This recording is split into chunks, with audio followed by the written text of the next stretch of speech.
Hello, everyone, and welcome to the Folklore Lunch series for the Cool Folklore Center. My name is Ashley Halko-Adley, and I'm the Cultural Heritage Specialist here at the Folklore Center.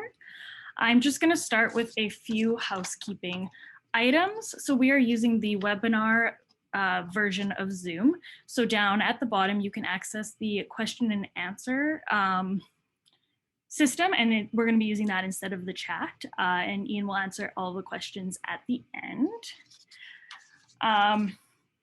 So I will introduce Ian a little bit, and then I will let him get straight into his presentation.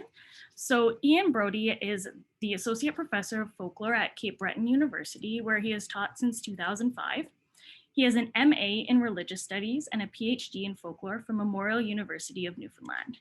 His doctoral dissertation and the resultant book, A Vulgar Art, UP, Mississippi, 2014, is an examination of stand-up comedy through the lens of folklore theory, locating stand-up comedy as the professionalization of the ludic small talk that occurs at convivial moments in third spaces, now occurring outside of one's folk group and on multiple stages, with the expectation of consistent fluency in performance that an exchange economy demands. Nevertheless, stand-up comedy is still a face-to-face interaction, and folklore's centering of performance in emergence is the most fruitful way of considering the art form. He continues his work on small-scale popular culture and its parallels to folk culture with Cape Breton-based research into both a 1970s underground comic and a mid-century radio contest. He is co-editor of Contemporary Legend, the journal of the International Society for Contemporary Legend Research, of which he is now president-elect. He has also served as president of the Folklore Studies Association of Canada and serves on the editorial boards of Rabaska and Urban Folklore and Anthropology. Most recently, he is one of the co-authors of COVID-19 Conspiracy Theories, QAnon, 5G, the New World Order, and Other Viral Ideas. And this book is in the Cool Folklore Center library.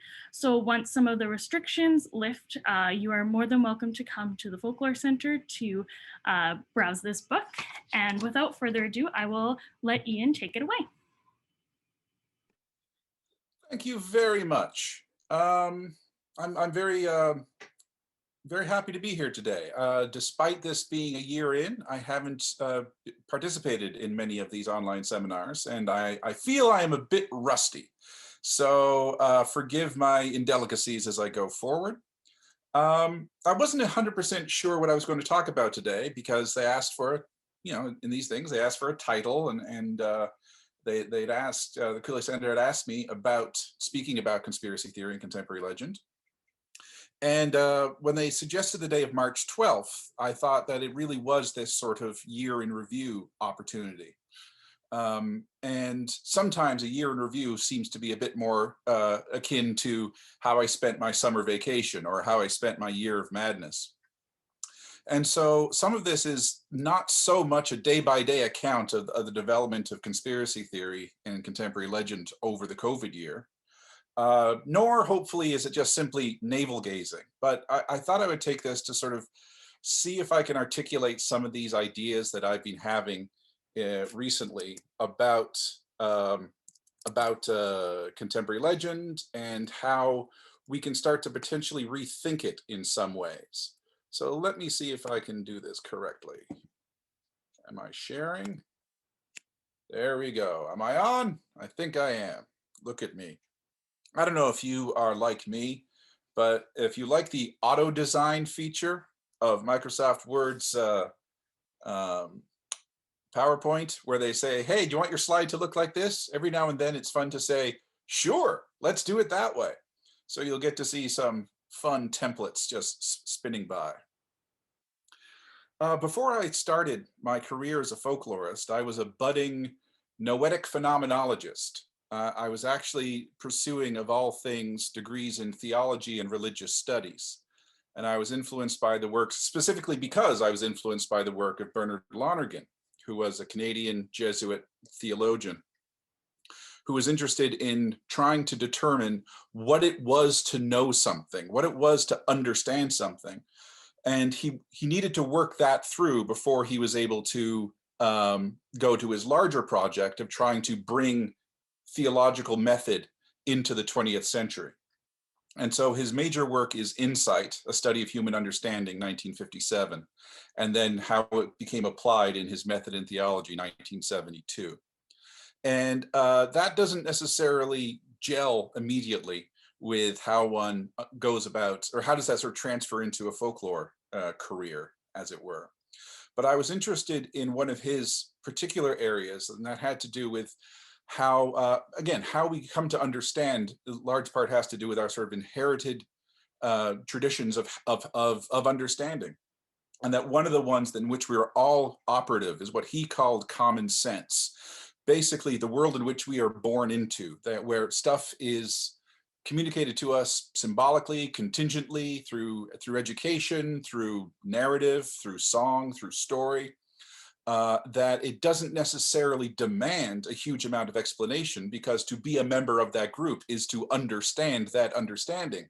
And so it doesn't necessarily hold itself up to the language of theory. Nevertheless, it can be very large and very fruitful.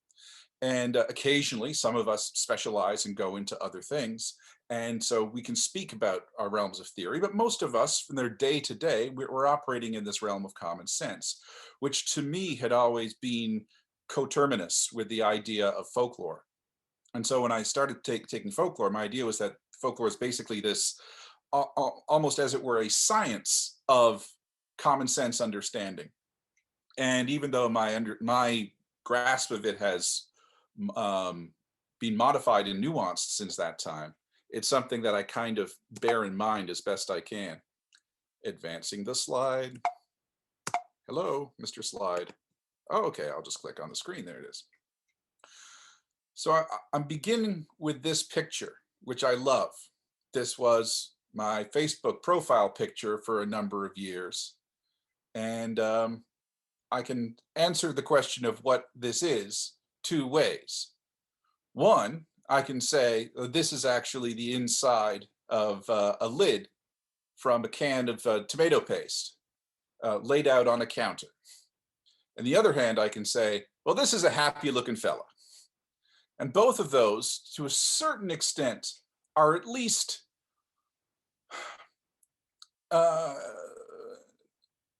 vaguely intelligent answers to the question. One of them is clearly wrong and one of them is clearly right, but we sort of hover between both of these. But how do we sort of come about determining whether this is a face or not? Well, I mean, this is what we do. We experience our world through the senses. We work to try and articulate an understanding, and we sort of basically, posit something along the line of a theory or a thesis, more than anything, a hypothesis. Then we hopefully take time to judge the correctness of that apprehension and that articulation. And then going forward, whether we know this is when we know this is correct or this is incorrect, we can act on it. It becomes sort of part of our operative understanding that we move forward to. So is this a happy face or is this a pastelid? Both are true. And then eventually both are at least possible. Both are plausible. And then once we realize that one is not, we can nevertheless still entertain that idea. And all of a sudden we have this sort of realm of art and representation in symbolic form. But we don't understand everything purely through our immediacy. We understand things through because we're born into a culture. We have this sort of forest of symbols that we work through. So when I see something like this, I'm bringing a lot of information beyond simply my understanding of shape and form, or what a human face is like. I know the word stop. I know what this shape indicates. And so even though I don't know these two terms that are above the word stop, I understand them to be most likely, I can make the intelligent guess that they are letters, and I can make most likely that because of juxtaposition, they are, in whatever scripts they represent, also meaning the word stop. So, but all of that is brought through not simply because of how I'm apprehending the form, but how I'm bringing my intelligence or my received understanding of the world to that form.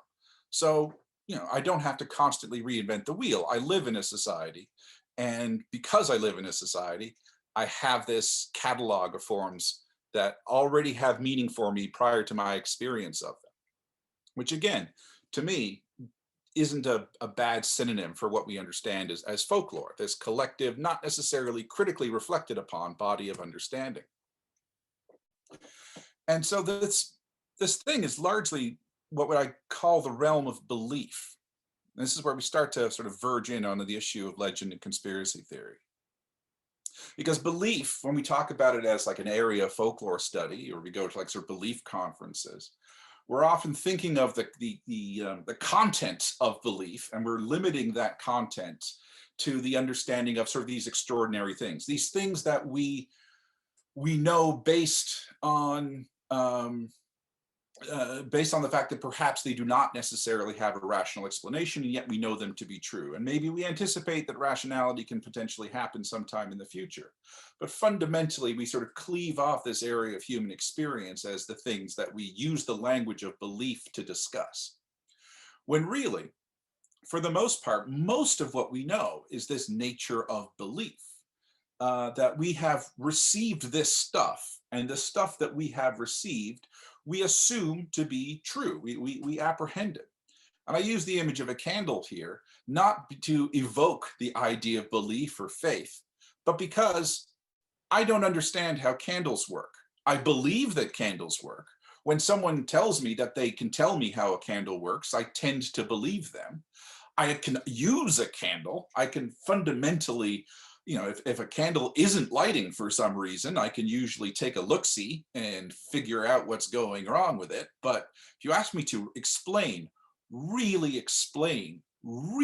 tell you how a candle works, how a thing that melts does but doesn't, in terms of it delays that melting, how that flame is kept just a little bit away from the heat of that, how that string, which should just go up, is delayed, how that flame is fed the entire time. I don't understand it. I do not understand it. And yet I can fully operate in the world knowing that if I have a match and I have a candle and everything is dry, I can get a light out of it and a little bit of heat. But I take it on faith. I know that other people have them. And in part, it's because it's worked. I have yet to come across a candle that doesn't have an explanation attached to it for why it doesn't work. Otherwise, that candle works. But I also know that somewhere someone can explain the candle to me. And because I'm aware of this, or at least I'm committed to this idea of how things work, and that I can know stuff, that I can actually know stuff. I can actually come up with my own theses and hypotheses and test them and affirm something as true. I'm committed to the idea that the affirmation of something as true is possible, and therefore I can defer some of that specialization to someone else. On the other hand, things change. The new insights happen. And this is not a matter of that all knowledge is understood. All knowledge is an ongoing, dynamic, imperfect, self-correcting mechanism. And that as times change, as new circumstances arise, as methods evolve, as techniques of observation change, we can start to make more observations and fundamentally might have to reconcile not simply these minor things that we understood as true, but some of these sort of fundamental issues that we understood as true. I have a diagram of the classic geocentrism view of the universe, which worked. It worked very well. It was based on intelligent observation. It was based on testing the hypotheses, and it seemed to correspond to the way that we could genuinely and intelligently and rationally articulate the universe. And then the manners of observation changed, and we had telescopes, and we had better ways and better math to deal with these things. And all of a sudden it's like, it doesn't quite work. It works better this way. And we had to reconcile something that was not simply mathematically or scientifically interesting, but of course, in many ways, existentially disturbing. People often sort of will chastise the church for throwing out Galileo or telling him that he can't have that because it contradicted the tenets of the church. When really, well, the issue with Galileo was that he was contradicting Aristotle. He was contradicting the affirmed science, Aristotle being the basis of all science at that time. And if you contradict Aristotle, what are you going to do? What are the ramifications for throwing out that science? And so, again, not that Galileo shouldn't have been heard, but it's about the foundations not simply of church's power, but of all understanding at that time, an existentially threatening moment. But we do adapt. Once we move away from this classicist mindset that all understanding has been had, and that the world and the universe is fundamentally stagnant and fixed, and we move to the idea that things change, that change is a fundamental part of life, we can nevertheless, we can still pursue understanding, knowing that it can be subverted, knowing that it can be undermined by observations that clearly say that the conclusions that we had previously reached can no longer be reached, or can no longer be met. We need to revolutionize. So it is imperfect, and yet it is moving towards perfection, and it is emergent because it is not static. And it doesn't mean that we necessarily have to dismiss the intelligences that went before us. We can just nevertheless recognize that they didn't have what was at their disposal to do so. But change is a difficult thing. It's difficult on the large scale, and it's difficult on the small scale as well. So as we go through the world, and again, I'm starting to verge on talking about what the actual topic of this conversation is. As we go through the world, we are confronted constantly with new stimuli, because again, we are talking about being embodied beings and experiencing the universe through the senses. And that questions arise of what is this? What is happening? What is that thing? And most of them are easily reconciled because we can bring a knowledge to them, and we can reconcile them quite quickly. And they are like, huh, answer, question and answer. Some are not so much, and they require this little disunity. And sometimes new practices emerge, new habits emerge, new contexts emerge, and we do not really have the resources that we have inherited from our group. We do not necessarily have the resources to make an understanding of that. And when that is not happening, and when an answer is not forthcoming, either from our tradition or from authorities, we tend to create our own. And one of the ways we do so is really through the creation of narrative, because we like narrative as a tool for explanation, because it puts order in things, it humanizes moments, and it brings causality to things. This happened because of this. And this really is where we start talking about contemporary legend. As I think of contemporary legend, I like thinking of them first and foremost as these urgent communications, that something has happened, and it is in our best interest that you know about it. And it's good that you know about it, and I'm going to tell you about it, and I'm going to tell you about it in a way that begins that process of putting some kind of intelligibility onto it. And I'm going to probably do that through some kind of narrative. It's going to be fractal. It's going to be broken. It's going to be incomplete. It's not going to be a good story by the way that we might operate, by the way we might judge narratives. But it is going to have some kind of coherence. And more than anything, it is also collaborative. And then I am going to be making statements, and you are going to be completing them. One of the things about contemporary legend, this is not my insight, this is insights that have been had by many, many others. Let's start with Jan Harold Brunvand, let's start with Bill Ellis, let's start with Diane Goldstein, let's start with Alyssa Henkin, let's start with Patricia Turner. That these are not narratives that are typically done in public, that they are not narratives that pronounce themselves from positions of authority, in part because they tend to be not coinciding with how we anticipate the worlds to be. Often one of the ways that we do them is we almost literally grab someone that we know, someone who we trust, someone we're in some kind of peer relationship with, and we're like, did you hear about this thing? And the performance of contemporary legend is very much, hey, where's the camera? Hey, did you hear about this? Did you hear about this? And together, I will be telling you something, but I'm hardly the performer or the narrator of it. I am the person who is part of the generation of this text, but you are going to be helping me complete this. It is a dialogue. I mean, it might be a one-handed dialogue because I'm the one bringing the new information, but you are the one helping to resolve it, or collaboratively we are helping to resolve it. And it's often very ephemeral. It has to do with the now. It has to do with what's going on. And we'll tell these stories and they emerge and they have a certain kind of life to them as we try and make sense of them. But they're descriptions. They're descriptions of events that anticipate some kind of explanation. They can also disappear because they're found to be quickly folly, or they're found to be quickly not reflective, or not even potentially reflective of what's going on. So they instance in the blink of an eye, and then they disappear. But then we can think of them as text, as sort of the things that folklorists eventually get around to collecting, or the things that get disseminated, where now we have this initial process, which we can hardly ever capture. Hardly ever capture.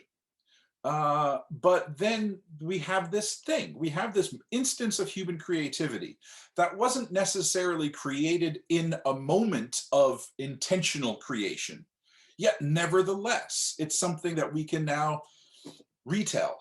It becomes a form of some sort that we can pick up and we can recognize as a discrete unit. It's intextualizable. We can establish a beginning, a middle, and an end to it.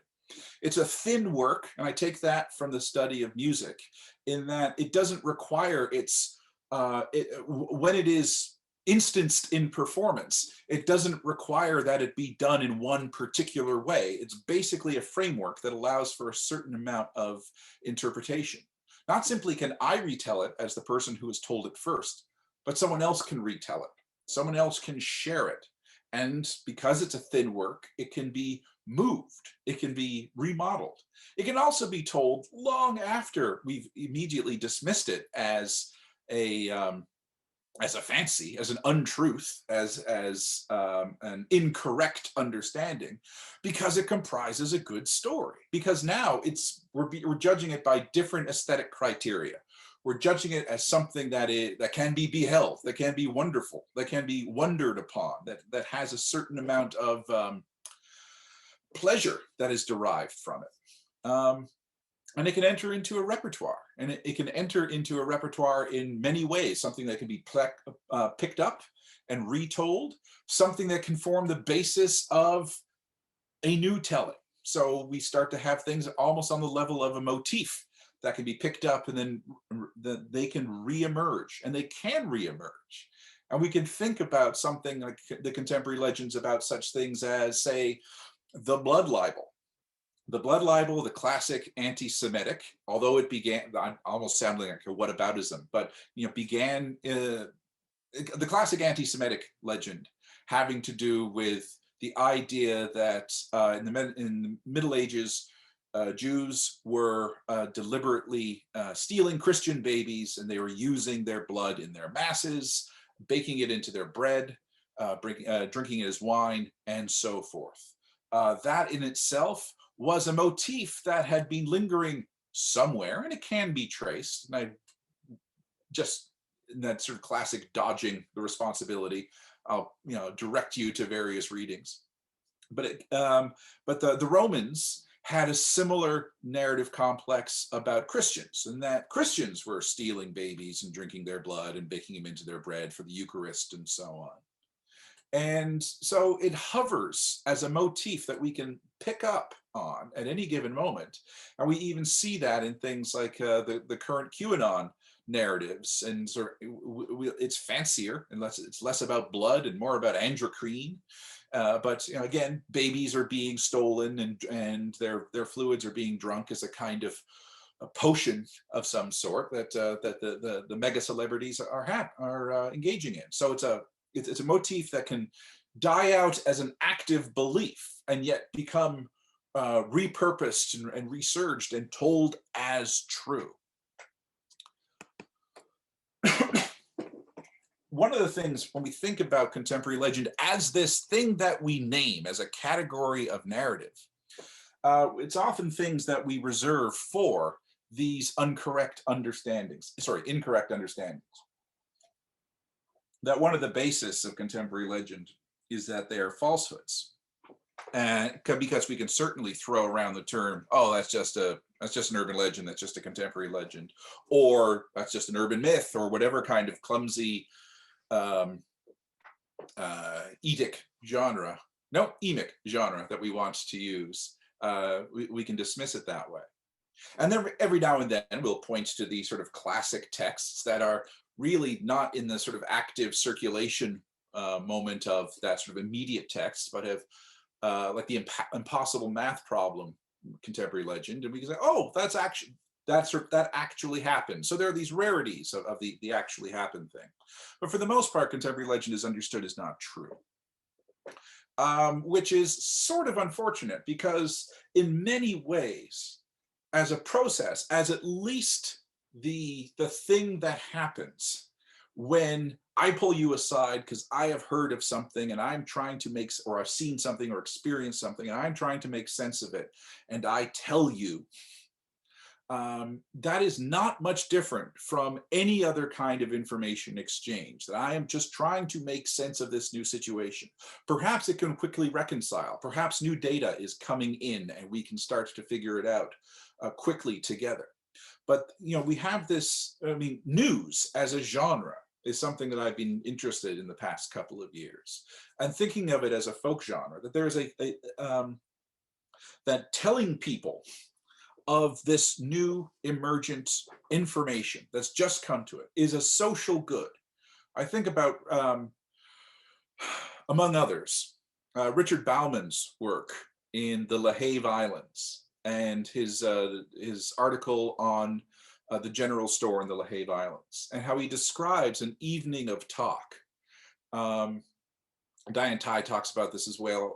Richard Tolman talks about it, and it's not exclusive to Nova Scotia by any means, but it just happens to be this nice confluence of case studies, where over the course of an evening of talk, we'll often begin with news of the day, the news that informs us, things that aren't necessarily epochal, things that aren't necessarily seismic, but news of weather, news of the price of fish, news of local injuries, political news, change in governance, and so on. The same kind of things that we might literally come across in the newspaper, or on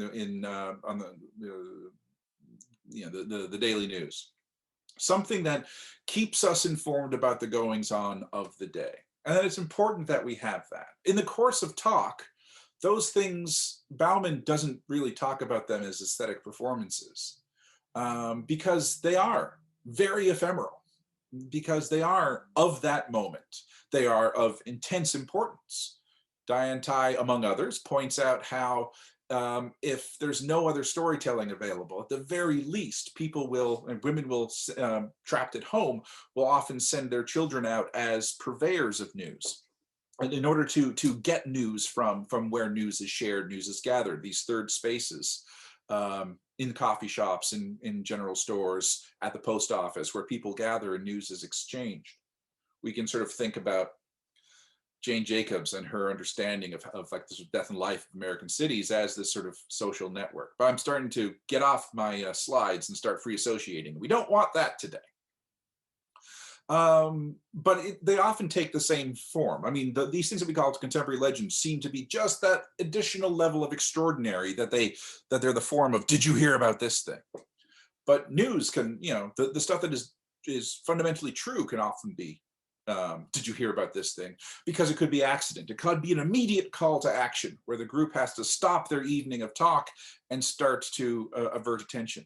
So it's a social good that we share this information. Nevertheless, there's also a social status of being the person who knows, of being the person who has that information in hand. And we can't necessarily forget that there is a certain cachet about it. But I think the intersect is that many of these things, they become contemporary legend because they are untrue, while the things that become news are just enter into our day-to-day consciousness and our day-to-day understanding and our collective repertoire. I'm hearing, oh my goodness, 3:30. So far, I'm being very naive and idealistic, and this is how things would ultimately work if everything were great, because it's based on such ideas that institutions are trusted, that the people will gladly defer to the authorities. It's only really when the authorities are absent that they're coming. Not. It also builds on the idea that the institutions and authorities are worthy of trust, because the sort of naive. I don't know about naive, but it implies that these are people that we should be listening to in the first place, and hopefully they are, in all instances. It also builds on the idea that we're sort of immediately oriented towards the common good, and that we're telling these things because, and when I say it's important that you know this, that I am being wholly ingenuous and you are listening in a wholly ingenuous kind of way, that this common good is not simply ours, our group. Even if we prioritize those who are immediately before us, ultimately we are concerned for the greater, larger, collaborative human project. And I think, again, I might be a sort of a softie and an idealist. I would like that to be the case. Nevertheless, I understand that that is not the case. That we probably, if we have ever lived in that society, this is not the society that we're currently living in. So conspiracy theory. If contemporary legend is sort of trying to make sense of the anomalous, and just to reconcile it with what is, for the most part, a sort of a fundamental trust in authorities. Like, whoa, what's going on? It's like, well, okay. And the sort of working together in private communications and trying to make sense within this larger project, conspiracy theory tends to reject the very idea, at the very least, that the world is not entirely sorry, let me start that sentence again. Conspiracy theory tends to sort of reject this idea of faith in institutions, of people more or less being oriented towards the good. It also kind of rejects many ideas. And it comprises a totalizing discourse. Who is it who said this first? So I got it from Gary Allen Fine and Bill Ellis's book, but others have said it as well. Where one of the things about conspiracy theory is that it attributes these anomalies as deliberate acts, or at least deliberate reactions by some kind of organization that hides itself, that is expressly disinterested in your well-being and is solely interested in their own, in power, in wealth, in all the positive goods, depriving you of it. And that it tries to that as an ongoing process, conspiracy thinking takes what is anomalous and works it into an established pattern, potentially inconsistent, but always consistent in terms of there being bad actors out there somewhere who hide their traces, and create this virtual sort of mythology of it.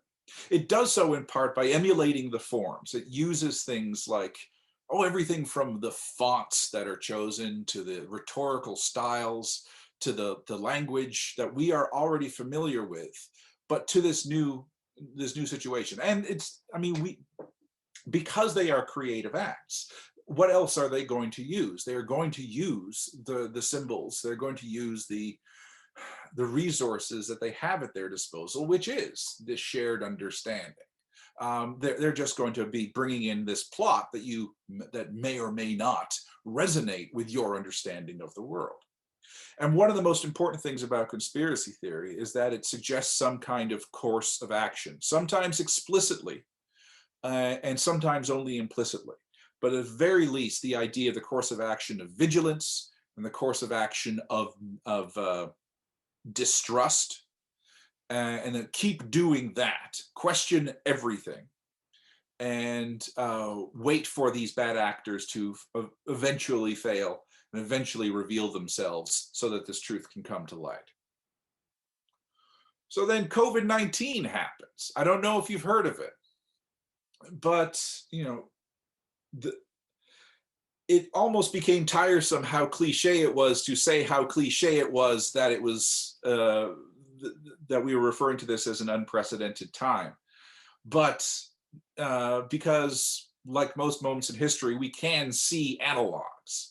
And one of the analogs that we see, which I'll get to in a second, is the way that as we seek out explanatory modes and seek out explanatory rationale for why things are the way they are, we have a whole shared and communal repertoire of previous, both real and previous conspiratorial answers to these questions. And I defer you to Andrea Kita's work that came out just before, her work on The Kiss of Death, that came out just before COVID-19 landed. I was teaching her book in last year's contemporary legend class, and the last couple of weeks were when we all went distance. And so it was this really strange confluence of learning materials. And yeah, here's how you negotiate a plague. But it was clearly an upheaval, and there's no denying of that. And I am, I imagine that most people who are signing up in a seminar that's run through a university about this sort of thing are largely predisposed to the academic project and are largely predisposed to the idea that answers can be had rationally. Nevertheless, it's still, even I was like, why can't these things be settled yet? I know science takes a long time. I know science is emergent. I even know that they're going to suggest something, and then they're going to suggest something that seems to contradict because their understanding is emergent. That doesn't mean it isn't frustrating, but it does mean it's like, okay, well, they know more now. We're really going to double down on masks. But if you're already conspiratorially minded, the inconsistency of answers, the seeming inconsistency of answers, is not seen as the inevitable path of imperfection moving towards less imperfection, but an almost arbitrary voice of authority. Or it's just going to be seen as simply another example of how authority can never be trusted, and is fundamentally the absence of satisfying answers to why we are in the state we are is just demonstrating more bad actors. In this climate, a book was proposed. This was by John Bodner at Sir Wilfrid Grenfell College in Sir Wilfrid Grenfell campus of Memorial University of Newfoundland. And he had been on the ground basically collecting every conspiracy theory he could that would cross his path. And in conversations with Wendy Welch, who also has a PhD in folklore from MUN, and who also has a good relationship with presses, the idea of turning this into a book that was going to be timely happened. And I was invited in part because of my general, least touted expertise in this kind of area, and also my sort of parallel thing in terms of humor. I wasn't able to find much humorous in what happened with contemporary legend. It's what happened with conspiracy theory, sorry. But I was able to come across something that was analogous to it, which is editorial cartooning. And I was interested in the work of Ben Garrison. And Ben Garrison is a right-wing, and by any stretch of the imagination, conspiracy theorist, cartoonist, and has sometimes basically been called one of the voices of the new right, the official cartoonist of it.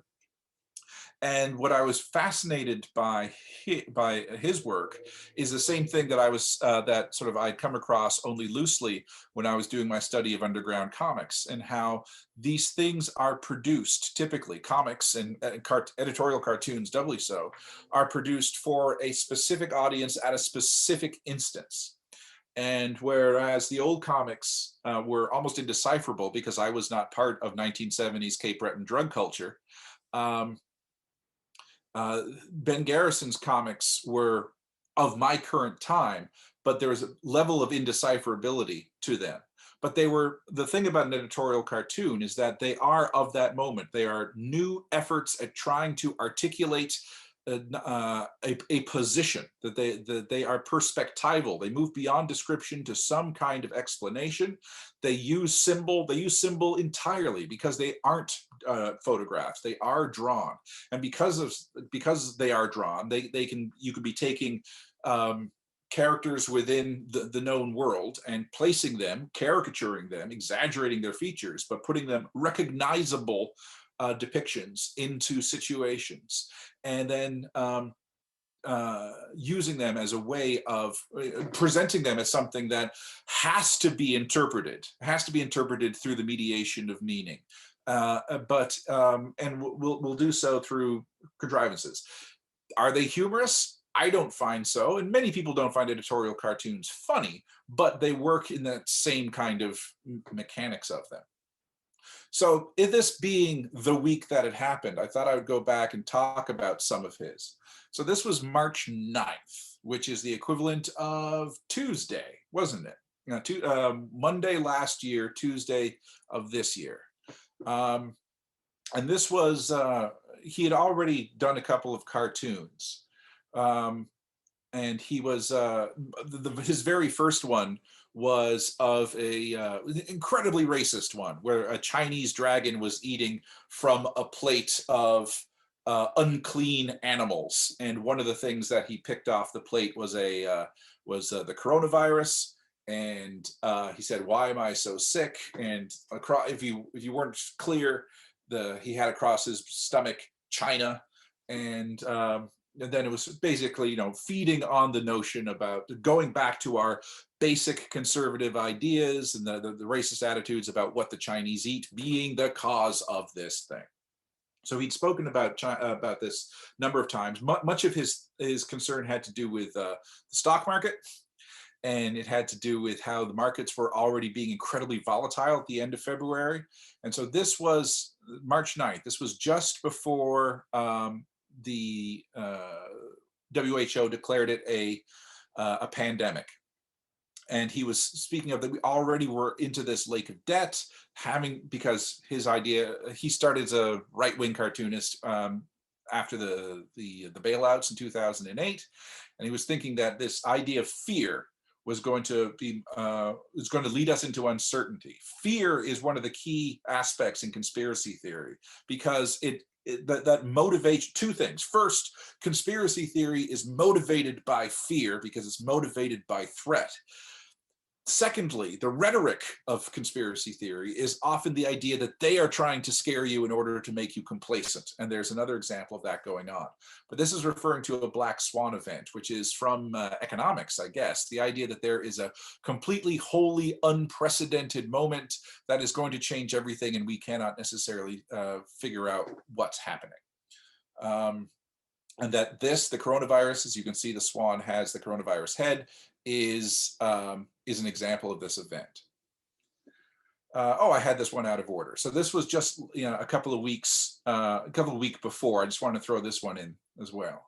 And this had to do with even before the idea of it being a pandemic, when it was still sort of floated as this is a serious concern. We have characters who are coming up with it. We have in that bubble is Bill Gates, a common target. You can see, I don't know if my little cursor was in there. There's a virus that says crisis. There it says lies. There it says get Trump. There it says panic, fear, abuse. His hypodermic says the swamp, and it uses the sickly green, which indicates disease. And we have a masked up USA who is meant to feel terrified. And then this speaks to the old proverb, the cure will be worse than the disease, a sentiment that dates back at least as far as Virgil. And so this notion of that, as bad as this is, how the state or how bad actors are going to respond to it is going to make things even worse. This was the day that it was officially listed as an endemic. I think this one is kind of adorable in its own way, especially when we have Dr. Trump POTUS up as his degree, and we have all this wonderful imagery. But again, that was a week ago today, wasn't it? A year ago today. His next one was the blame game, where again he's already in this conflict where we have the heroic and the remarkably muscular Trump playing a game with Xi Jinping. Sorry, I can't remember Xi's full name because I'm not very good at my job. They're batting the coronavirus back and forth. He is dressed as Winnie the Pooh because of the idea that Winnie the Pooh has been banned from the Chinese internet because he resembles Xi. And as you can see, the umpire is laughing, almost like the gesture on the sidelines in a cast. Bill Gates is the umpire. He's just giggling away. And of course, while these two are playing, or rather, while Xi is playing and Trump is trying to fix everything, there's a net of skulls. You have the Hegelian Parade, which is one of the hallmarks of conspiracy theory, as I said, this notion that fear is the reaction that they imagine you to have. So one of the ideas of this sort of Hegelian response is that if there is a problem, it nicely addresses conspiracy theory, or one of the holes in conspiracy theory, because sometimes bad actors are to be blamed and that they created this thing.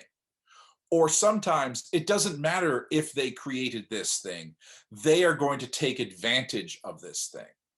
And so Garrison had yet to really figure out by March 16th who was responsible. Was it the Chinese? Was it not? Was it a lab? Was it not? He didn't know. He would vacillate back and forth.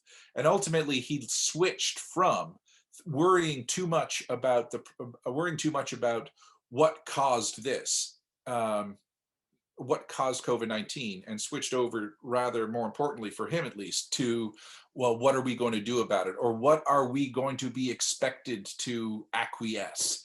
And so the solution, you can see, is tyranny at the top. Trump, oh my goodness, the slide cut it off, but that drum says tyranny. And that is the response that we are inevitably going to have. So, and the course, one of the things that I brought to the book is that over the course of the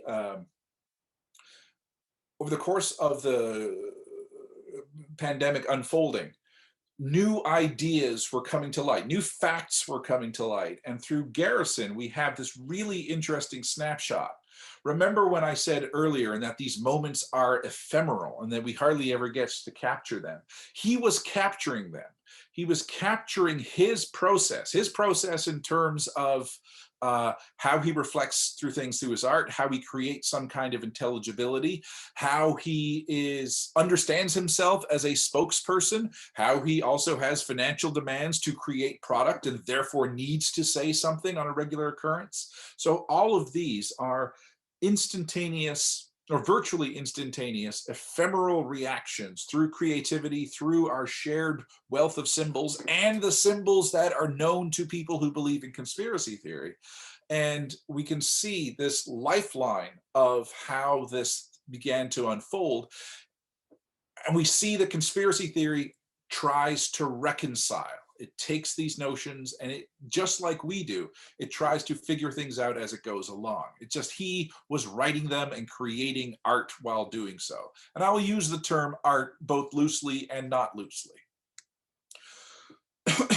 So if it weren't for the fact that these have corrosive effects, that these have real world consequences, it would be almost a thing, it's almost a thing of wonder to sort of behold them as remarkable acts of creativity, that they are, especially since it's not simply one person, but this collaborative enterprise. And like most collaborative texts, the best examples of them rise to the top. They have lasting power, and they become something that is a remarkable artifact of a time and a place. Unfortunately, of course, we are not dealing with creativity. We are dealing with something that does have effects. And so we kind of have to move from our beloved or our beholding them as wondrous to some kind of intervention. And there are others who do this better. I would defer you to Jeannie Banks Thomas's talk, which is available. So Wilson lecture that's available through Brigham Young University. And it's up on the speaker series. And someone in the chat might be able to give the precise location of it. But it's a sort of remarkable checklist, which he calls the slap test, for how to not simply test for yourself whether something is too good to be true, but also perhaps convince others of it. John Bodner is still doing the work, but he's out there fighting the good fight. But perhaps one of the things we should consider, as opposed to merely, the thing that I hate about the study of contemporary legend and conspiracy theory and sort of the debunking mode or the skeptic mode is sort of going into it with this idea that belief or belief in conspiracy theory is inherently the domain of the stupid, or inherently the domain of people who the very fact that they believe this means that they should be dismissed somehow. And while I do not in any way wish to entertain the idea that they should be heeded wholly and substantially and brought to the table, nevertheless, if you begin with that idea of dismissing, it's only going to feed their ostracism from the larger collaborative human project, and it also isn't going to address what might have begat the reasons for believing that in the way. That begat the beginnings of the belief in these systems to begin with. Why did distrust happen? Why do we imagine bad actors to happen? And we can go back and we can think about and we can investigate their actual situations. Again, I defer you to the work of Andrea Kita and her work on vaccination, and that it's so simple to dismiss an anti-vaxxer as dumb, because their consequences of their actions might be foolish, but don't necessarily dismiss their entire worldview as fanciful. They're usually desperately trying to address a question. Going back to that issue, they have a question: why is this thing happening? And they find the answers of authority lacking. They find that it does not address their questions appropriately, and they seek out new answers. And so it is not simply, so the idea of redressing this is not just to throw additional science, but to be better when one is throwing the additional science. At the very least, to be better when one's throwing the additional science. I am realizing that I thought I'd be able to talk for about 15 minutes and then I was ill prepared. And then I just got freebasing. That's not the word I'm looking for. Freebirding, that's the word I'm looking for. So I think I am going to stop there and have another sip of water. So voila. How do I stop share? There we go. Thank you for your presentation, Ian. It was very interesting, and we do have some time for a couple of questions. If anybody has some questions, take your sip of water and think about my question to begin. How are conspiracy theories different than like fake news and this like fake news movement that we've been seeing? Or are they different? Well, I guess first is without being pedantic, we sort of have to define what we mean at any given moment by fake news, whether we mean and who is giving it that label, because there's things like satire, where we're using the veneer of fake news, but we're never purporting to be real. It's parody. It might require some kind of extra textual referent, but you shouldn't be thinking of this as true. So work on like The Onion, for example. Then there's sort of fake news, which is using, which is actually sort of similar to that, but things like comedic reportage, things like The Daily Show or John Oliver and so on, which is using, it is not, it's not the real news, because real news at least makes that effort at objectivity, but it's not the fake news of satire, because it might actually be a source of information, but it is incredibly perspectival, and it provides at least an interpretation as it goes through humor, as opposed through sort of a didactic interpretation or editorializing. And then you have what can be hurled at mainstream media in terms of occasionally the fact that they are in error, and that news is the process of human intelligence, which is faulty, and so sometimes mistakes are made. Sometimes they are not mistakes. Sometimes they are deliberate. They are sort of potentially sort of actual malfeasance on their purpose. Sometimes there's the absence of reporting and so on. So Again, and then sometimes it's just a sobriquet that we will hurl at people who say things that we don't like, which is sort of the great Trumpian response to what fake news is. And then we have the stuff that is deliberate creations. And I think this is where we start to have that overlap with conspiracy theory, where using again, that sort of the framework and the appearance and the mechanisms of news and what we understand it, including such things as, using a Gothic type for your titles and then a serif font on white on black, so it kind of looks like a newspaper. You would be amazed how much that has an effect on people. But it seems like news, but it is a deliberate effort at trying to be It's 4 o'clock. And I think one of the things we want to distinguish when we talk about conspiracy theory in general is we more or less know that there are people out there who are deliberately creating these things in order to be believed, and that there are conspiracy theorists out there who are bad actors. Now, whatever their motivations, we can sometimes only guess, but we know that to be the case.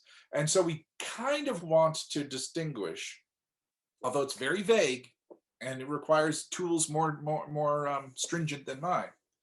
We kind of want to distinguish the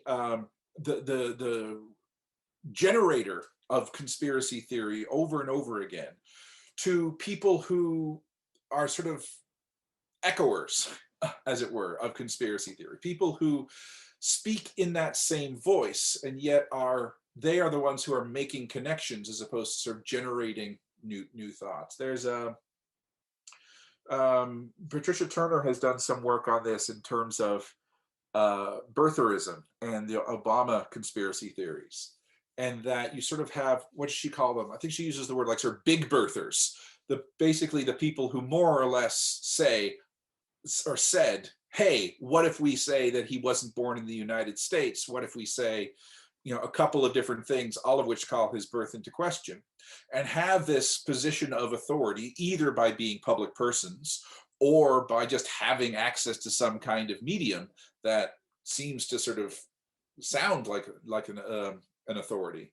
And then there is sort of, yes, that makes sense, and kind of a subsequent group who help to take that idea and flesh it out, where and one of the ways they do so is through the act of sharing and the act of living. So fake news fits in there because at the very least it helps to constantly camouflage this discourse as both objective, this is it, this is news, and authoritative.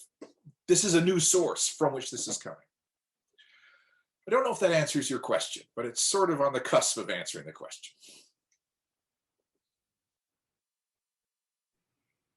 Thank you. Yes, it does answer my question. We have another question from Maria Lesiev. Thank you very much, Ian. I was wondering if you have any advice on how folklorists can and should fight the good fight, debunk false information, but do it with respect toward those who believe it, etc., outside of specifically academic venues. I am thinking about radio, TV interviews, podcasts. What else?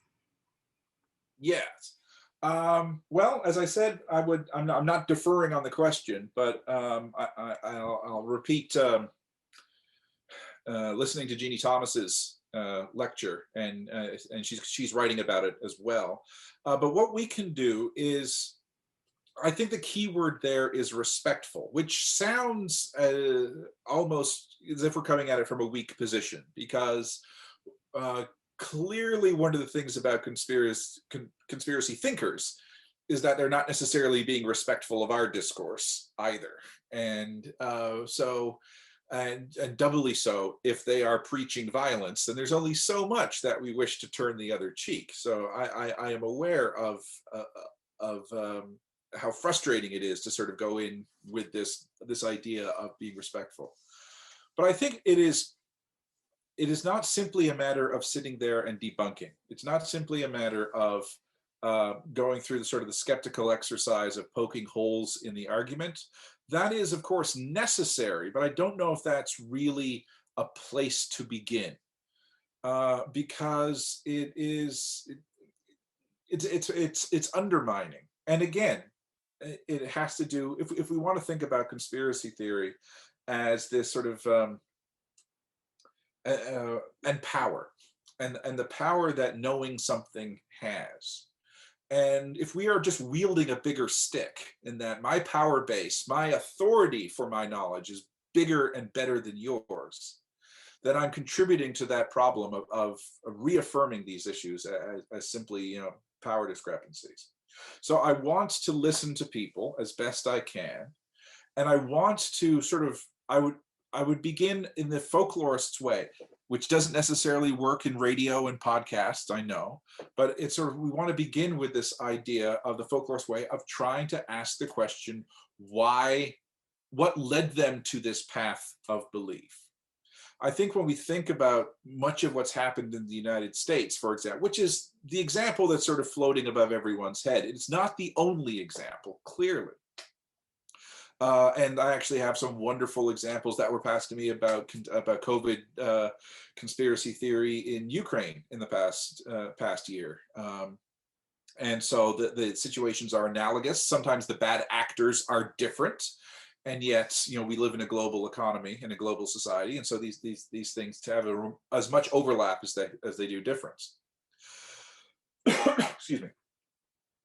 But I mean, sort of beginning with if we go back to sort of the American context, if what leads people to fundamentally look around and attribute malice to their situation, sometimes, of course, they can because there's historical precedent for it.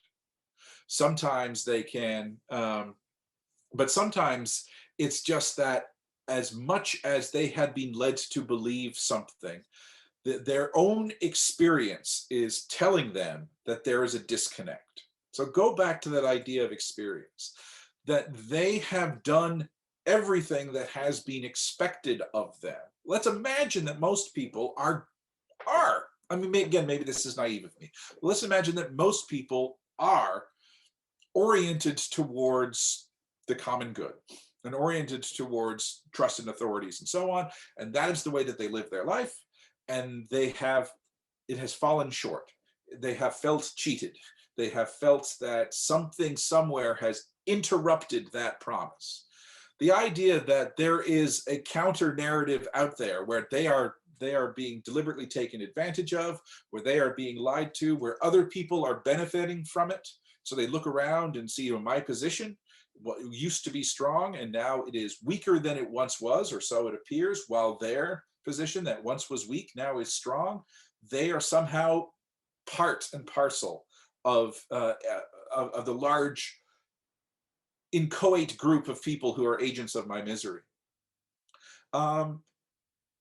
We have to begin with their lived experience and say, there is something that brought someone to the brink of this being plausible.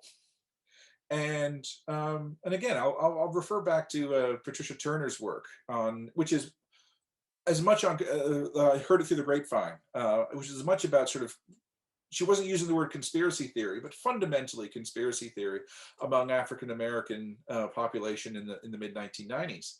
And the idea that Church's Chicken was giving injected their food with a substance that rendered the black male sterile. And it's from outside, and she reports this in the book, outside it's almost farcical, fanciful, and ludicrous that someone would believe that.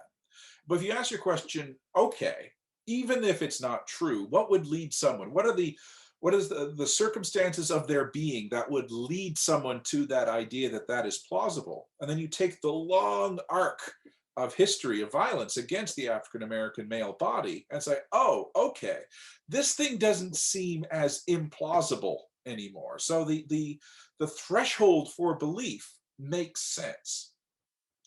That doesn't necessarily help from the position of the folklorist as public face, again, through podcasts, through radio. But But I mean, if we at the very least reiterate the method when we are collecting and when we are engaging in this process of dealing with people who believe these things, and if we profess as much as we can that that is the optimal methodology to go through, listen to people's experience, do not immediately dismiss it as that it cannot be. This is David Hufford's approach to supernatural belief experiences. Their experience is being accurately reported. It's just being misinterpreted.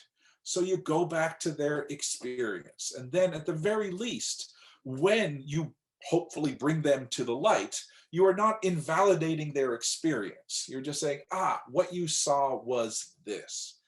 That's probably all we can do, which is not a hopeful answer, but at least is one that, the arc of history is long, but it bends towards justice kind of way. Thank you, Maria. She says, thank you. On a slightly related note, your answer made me think about distinguishing between producers versus consumers of conspiracy theories. Yes, and for the sake of time, we'll just ask one last question, if that's okay. Okay. Hikmet Guliev says, hi, Mr. Ian Brodie. What is the connection between conspiracy theories and stereotypes? Well, that's an interesting question. I guess, a stereotype is basically a received understanding that we already have. And I will emphasize an understanding that is mostly false, or at the very least, a gross misinterpretation of what we perhaps can point towards as like having some basis in truth. But they're handy shortcuts of categorization. And I think, again, I'm off the top of my head, this is a really good question. I think the conspiracy theory relates to stereotypes because, one of the things the stereotype does, and whether we are calling it that or not, it's this sort of belief that floats through our being a very subjective understanding of the word our shared understanding. It tends to be about the other, whether the other is someone halfway across the world or the other has to be someone who is just different from us in terms of able-bodied or gendered or whatever, but someone else, they have. Blah. And it's a shorthand, it's a shortcut, it's a belief system, it's a metonym, as it were. And so as conspiracy theories are being constructed, we can refer to stereotype because it's referring to the language of that is available to us. And what is more, and I think one of the things that's most dangerous is the idea the stereotype as this kind of free-floating, and I'll use the word belief very loosely and then immediately explain what I'm trying to say. There is this idea that Gary Butler had at one point. Gary Butler did some folklore, again, a PhD at MUN, and he had this term, which I really like, which we should probably reinvigorate, called the traditum, Traditum. And it was basically a belief that isn't believed, that it is known, that a group understands, that they are fluent with, that they can speak to, that they can operate within, that they can invoke. And yet it doesn't necessarily mean that it's an active practice. A good example would be if a mirror breaks. We probably all know that it is believed that a mirror breaking will bring you 7 years of bad luck. We're all fluent in that. I don't know about you. I don't practice that. Every time I break a mirror, which granted is few and far between, I'm not, oh no, but it's very fluent. I can speak to it. If I see a mirror that breaks in a movie, I can say, oh, I wonder if this is going to be foreshadowing. I wonder if this is a symbol and something. So I know it. It's a belief that isn't believed. And I think stereotypes often work in that way. In that we are probably all very familiar with the prejudicial stereotypes. We hope that we do not operate as if they are true. We hope that we do not perpetuate them, and yet we are nevertheless fluent. I mean, one of my areas is comedy and joke. And so, you can get racist jokes or sexist jokes because you understand the stereotypes that give them purpose. It doesn't mean that you find them funny. It doesn't mean that you think that they are harmless, but they are interpretable because they cohere with how you already understand the world as because they cohere with this sort of repertoire of things, not necessarily how you understand the world to be, but how you understand it as being reference or referenceable. This is a long answer to a short question, but I really like the question.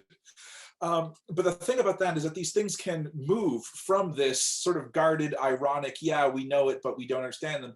And then it's amazing how much they can be brought back. It's amazing how much they can be reinvoked. There's a case that's in the New York Times, I think today, where an owner of a Jewish restaurant put out a funny menu, which also referred to the idea that there was Christian blood in it. So again, that blood libel reference to it. He thought it was hilarious. The Anti-Defamation League clearly did not and thought that it was a hate crime because no one involved believed this thing to be true.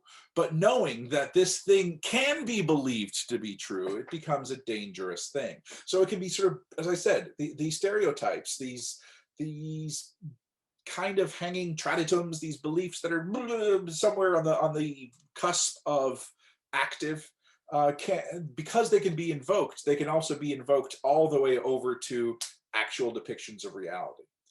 And so these stereotypes are shortcuts, especially when we're dealing with just the wealth of information and the wealth of I use creativity, and I don't want to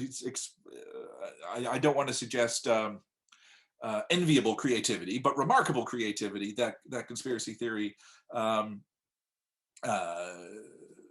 demonstrates. You can just allude ever so briefly through a skin tone or through a haircut or something, and you can invoke an entire world metonymically through these uses of stereotypes. So, I mean, I think one of the problems is that we use it, even when we use it hopefully positively, we know that they are there, and we are always creating at whatever is our disposal. The folk are always contemporary to their time, and they were always using whatever they have that they know will be effective.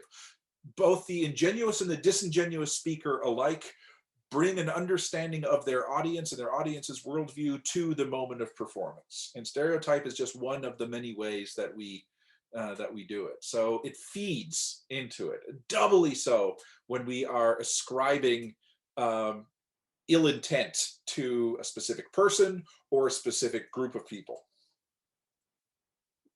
Yeah, that answered that. Well, sort of.